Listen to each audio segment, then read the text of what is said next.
You keep on saying that I was never born and will never die. If so, how is it that I see the world as one which has been born and will surely die? You believe so because you have never questioned your belief that you are the body, which, obviously, is born and dies. While alive, it attracts attention and fascinates so completely that rarely does one perceive one's real nature. It is like seeing the surface of the ocean and completely forgetting the immensity beneath. The world is but the surface of the mind, and the mind is infinite. What we call thoughts are just ripples in the mind. When the mind is quiet, it reflects reality. When it is motionless through and through, it dissolves and only reality remains. This reality is so concrete, so actual, so much more tangible than mind and matter, that compared to it, even diamond is soft like butter. This overwhelming actuality makes the world dreamlike, misty, irrelevant. This world, with so much suffering in it, how can you see it as irrelevant? What callousness! It is you who is callous, not me. If your world is so full of suffering, do something about it. Don't add to it through greed or indolence. I am not bound by your dreamlike world. In my world, the seeds of suffering, desire, and fear are not sown, and suffering does not grow. My world is free from opposites, of mutually distinctive discrepancies. Harmony pervades. Its peace is rock-like. This peace and silence are my body. What you say reminds me of the Dharmakaya of the Buddha. Maybe. We need not run off with terminology. Just see the person you imagine yourself to be as a part of the world you perceive within your mind, and look at the mind from the outside. For you are not the mind. After all, your only problem is the eager self-identification with whatever you perceive. Give up this habit. Remember that you are not what you perceive. Use your power of alert aloofness. See yourself in all that lives, and your behavior will express your vision. Once you realize that there is nothing in this world which you can call your own, you look at it from the outside as you look at a play on the stage or a picture on the screen, admiring and enjoying, but really unmoved.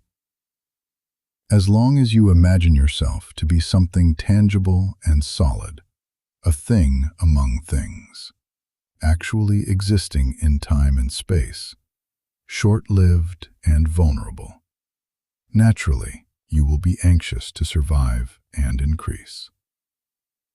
But when you know yourself as beyond space and time, in contact with them only at the point of here and now, otherwise all-pervading and all-containing, unapproachable, unassailable, invulnerable, you will be afraid no longer.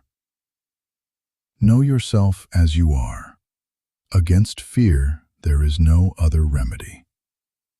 You have to learn to think and feel on these lines, or you will remain indefinitely on the personal level of desire and fear, gaining and losing, growing and decaying. A personal problem cannot be solved on its own level. The very desire to live is the messenger of death, as the longing to be happy is the outline of sorrow. The world is an ocean of pain and fear, of anxiety and despair. Pleasures are like the fishes, few and swift, rarely come, quickly gone. A man of low intelligence believes, against all evidence, that he is an exception and that the world owes him happiness. But the world cannot give what it does not have. Unreal to the core, it is of no use for real happiness. It cannot be otherwise. We seek the real because we are unhappy with the unreal. Happiness is our real nature, and we shall never rest until we find it. But rarely we know where to seek it. Once you have understood that the world is but a mistaken view of reality, and is not what it appears to be, you are free of its obsessions. Only what is compatible with your real being can make you happy, and the world, as you perceive it, is its outright denial. Keep very quiet and watch what comes to the surface of the mind. Reject the known. Welcome the so far unknown, and reject it in its turn. Thus you come to a state in which there is no knowledge, only being, in which being itself is knowledge. To know by being is direct knowledge. It is based on the identity of the seer and the seen.